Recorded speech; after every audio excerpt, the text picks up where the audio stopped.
I don't know what the gonna happen, guys. I'm scared. I can't speak for Ray. I'm scared.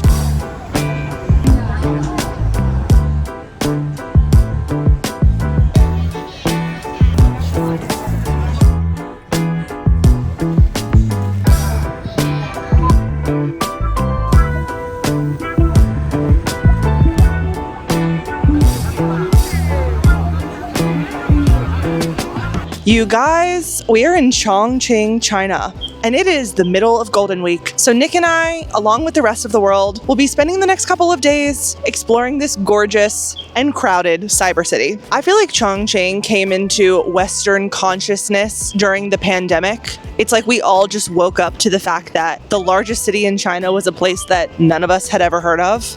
Join us for the next couple of days as we explore this mysterious cyber city. Starting not with coffee, but with a museum.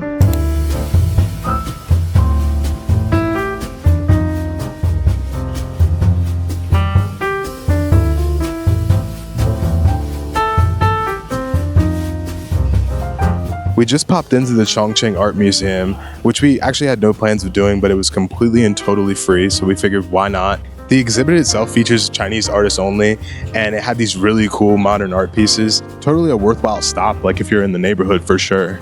We got a really late start to the morning this morning, and when I say late, I mean like 4 p.m. So we're gonna go get a beer. We earned it, you know? On to the next.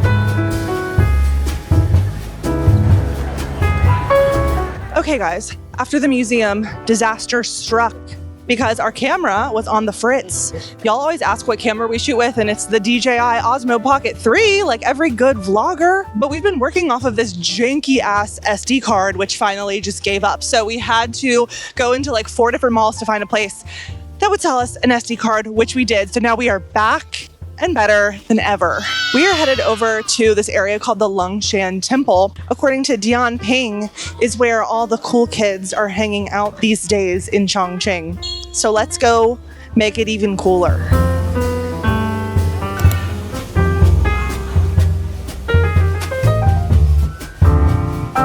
I feel like everybody goes through a beaded phase, and I'm ready to enter mine. Imagine you're at a friend's house and you're about to take a tequila shot and they come out in this. Like, who do you think you are? Does this look like B-roll, guys? Because I assure you, it was staged.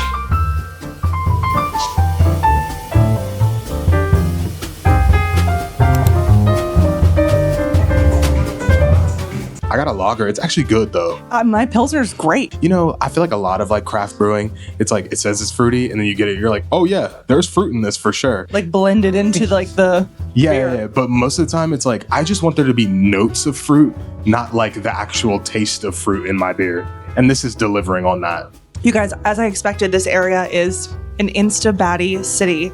There is flash photography abounding. I think we walked through like 35 photo shoots. I don't know if these stores actually get any business or if people just loiter outside them for their flick-offs. I'm pretty sure it's the latter. Like when we were pulling into Chongqing, you said it reminded you of Hong Kong, and I couldn't agree more. Like it definitely just has like that verticality. It actually has like staircases. I guess Hong Kong did too, but both insanely layered places. There's pockets of trendy like where we are right now, right next to like a basically wet market where there's like, they're selling birds and like livestock and fish and eggs and like food. They just have like ducks like stuffed in crates out there and like chickens and shit.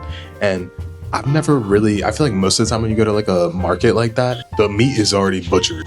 Like, I feel like there you go pick the duck. Oh, yeah. And they're like, cool, grab it by the neck and go chop its neck. Yeah, for sure. Farm fresh.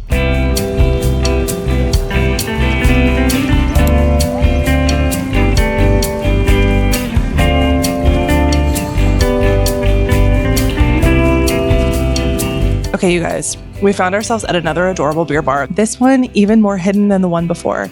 This place is called Piping Machine, and holy shit, they just set down coasters, and the coasters are the cutest thing I've ever seen in my life. Guys, I hope we look better than we smell, because there is nowhere to do laundry in China. Like, that's something you gotta know coming here. If you're like staying here long term, you're either gonna have to pay a shitload at your hotel to get it done, or you're gonna have to pay a laundry service, which takes like 3 days. So if all your laundry's dirty to begin with, what are you gonna do? Just be naked for 3 days? If a place does have laundry, if it has a washer, it certainly doesn't have a dryer. And if we're lucky enough for it to have a dryer, it certainly doesn't work. Yeah, we've been stinking. Crazy out here.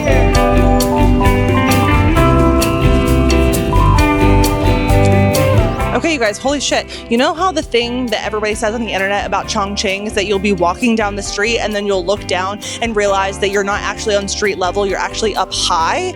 I thought that was like one place, but it just happened to us because we're about to go to dinner and I looked down, wait, come here.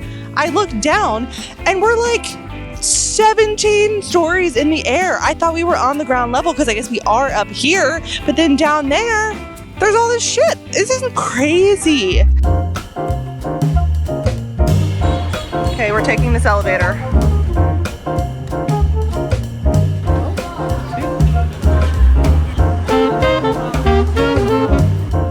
We put our name into the bunker hot pot spot and there were like 30 tables ahead of us. So we're gonna go have some noodles because we have not eaten anything all day. I'm starving. Sidewalks are not for walking here. That is one thing you need to know if you come to China. Anyways, let's go get some noodles.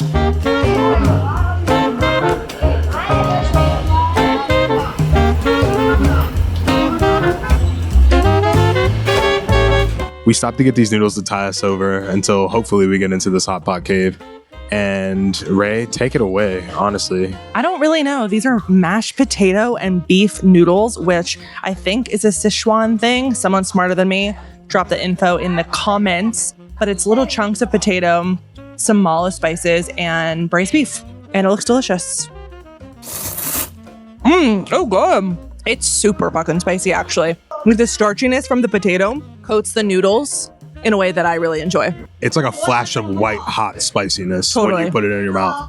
I think we're just gonna ditch the shelter, actually. Like, Sometimes just laying eyes on something is good enough. Like, I saw the shelter. right. I saw people eating hot pot in the shelter. I don't, like, the longer I stay, it's not like the experience like sits with me more. Which city in China do you think has the best food? Probably like Beijing if you want like a lot of regional food. When you get into these like smaller cities, not that Chongqing is a small city, but when you get into these like more regional cities, it's super repetitive. Like there's like the same 5 or 6 dishes at every single restaurant. Versus like a Shanghai and Beijing, they have their own regional dishes, but they also have stuff from other regions too, because they're just like the big cities. I would say Beijing probably number 1 for me too. Yeah, I'm not even gonna rank any more beyond that, but Beijing.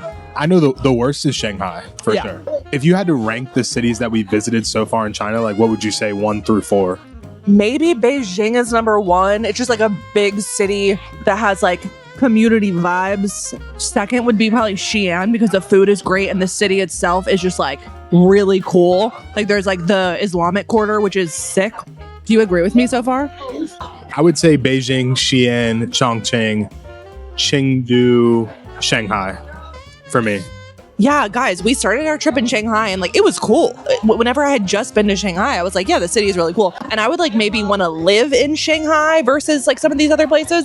But to visit, I'm gonna go ahead and say skip Shanghai. Anyways, y'all, great noodles. Would Great. recommend. Would. 10 out of 10. 10. Period. Slay.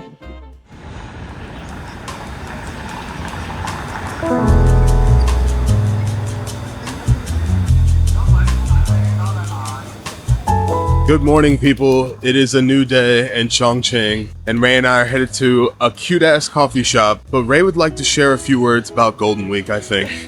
So I'm gonna let her do that. Take it away. Okay, hello. Okay, so Golden Week is when we're here right now. It's a week in October. I think it's like the 4th through the 9th or something in China.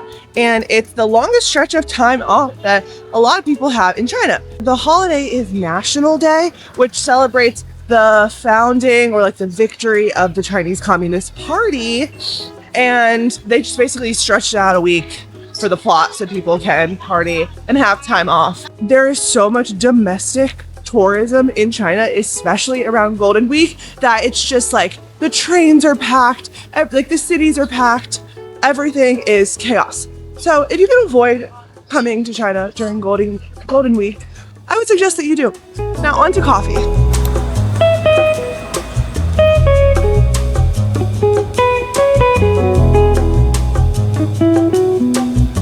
Okay, we have secured our coffees and a table outside. Even though there are some Instabaddie photo shoots happening next to us, we were able to snag a seat. You'll notice by my hair that it is very humid outside in Chongqing. And it's crazy because it was only an hour high-speed train ride from Chengdu where the weather was much more moderate.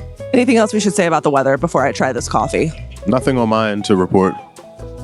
The milk here, there's something just different about the milk in China that I'm used to. And it's like milky wilky. I don't know. They're using like the whole whatever. We filter something out. Yeah, that's good. This is a good latte and a really, really cute spot. This is such a weird point to be on the trip because we're like almost like 9-10 months in. And I know we said we would do this for like a year. And we're like, we can see the end, you know?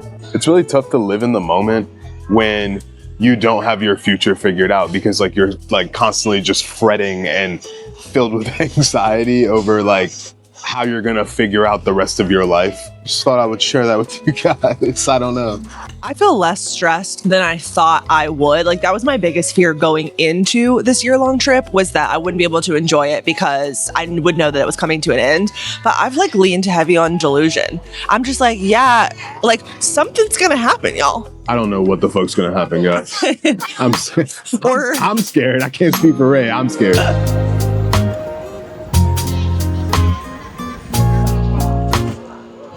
Okay, so our first day here, we passed this stand and this lady is selling vintage looking earrings and brooches and stuff. And I had to take a closer look because I took a video and I was zooming in on the video and I was like, oh, this shit's actually so cute. So I don't know what the prices are gonna be looking like, but we will find out.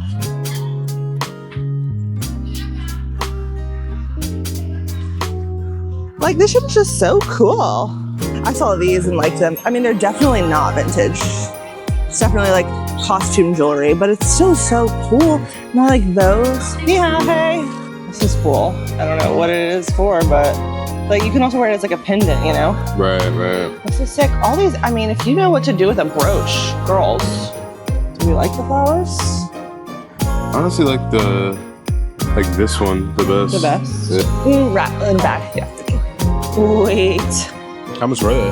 38. Oh, damn, that's sick. Wait, we need we need this.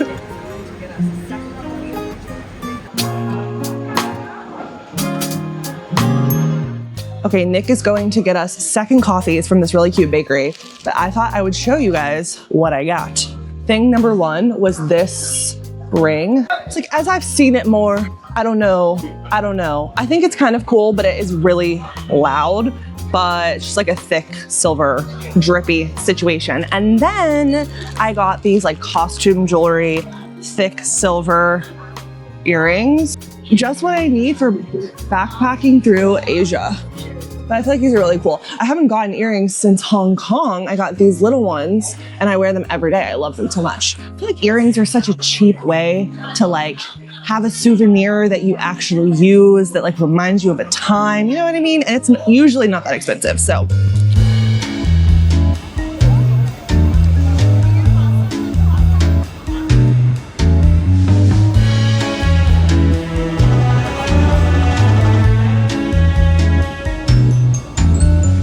Hey guys, we're out again and we're taking the train and it's leading us. We're in the station and it's like leading us through basically like the Bon Ton, the JC Penney's of Chongqing. And it's so peaceful down here. I feel like I'm at like the local mall. All right, guys, so the game plan is to go see Lizabia Station, which is like the famous train that passes through the building. We're actually gonna ride through the building and then get out and look at it.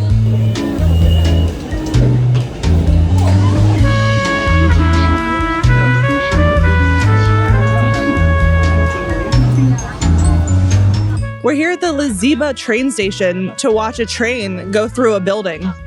Like this.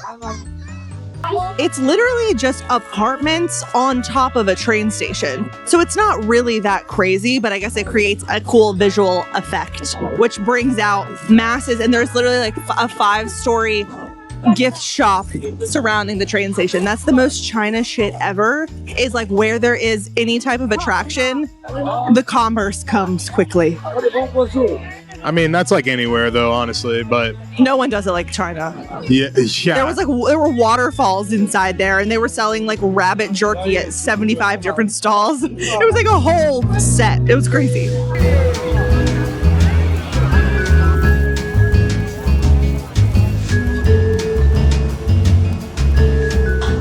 Someone in the comments on our last video was like, I want to see you guys like hike and do more outdoor stuff. And I know this isn't outdoors, but it is a hike, guys. I just climbed those stairs from like even further down than you can see. So just know I'm trying. And next time it'll be in nature, maybe.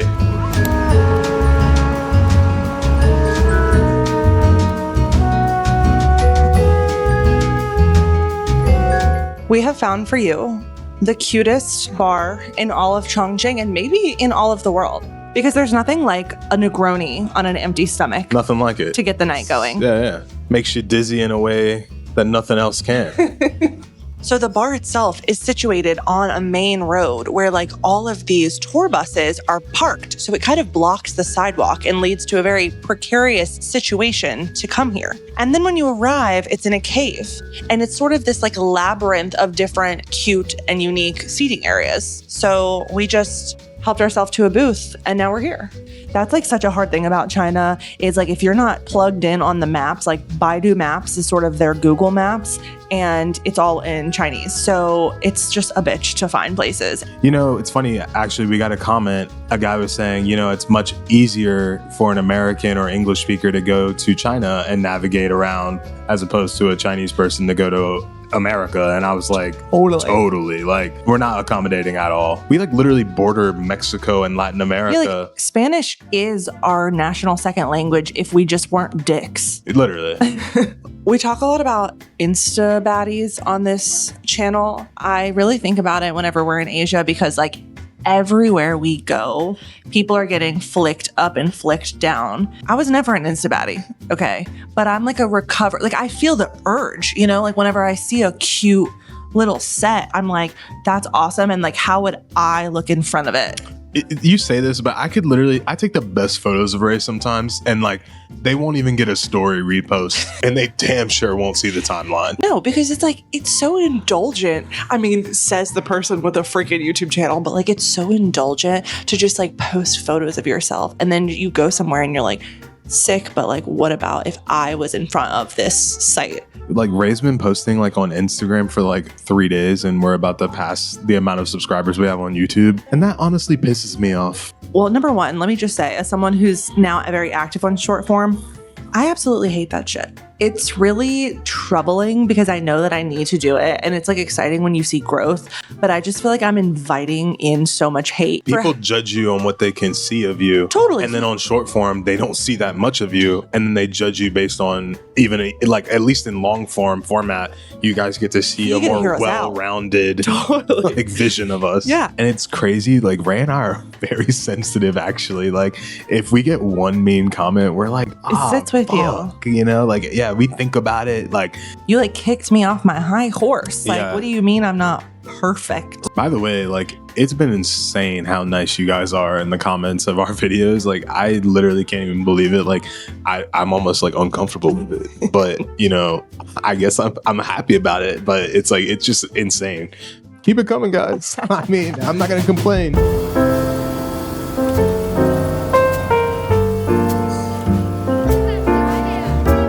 Hello, guys. We are reporting live from not China. We wanted to film for another day in Chongqing, but I felt terribly ill, like X-rated ill, and could not finish the video.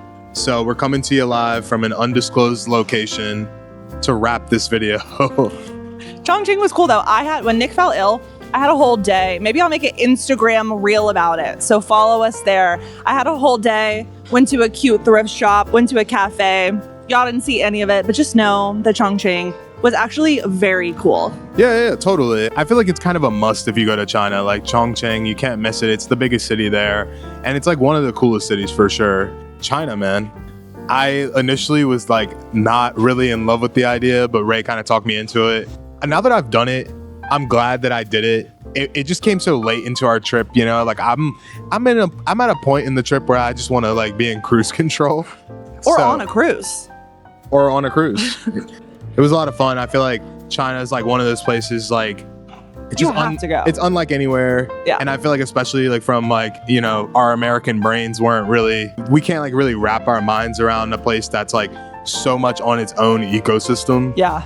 It was a place that we weren't sure we were going to get to go to, but now having gone, I can't imagine our trip without it. Had a great time. China was a blast. This wraps the China series. We'll see you next week from our undisclosed location.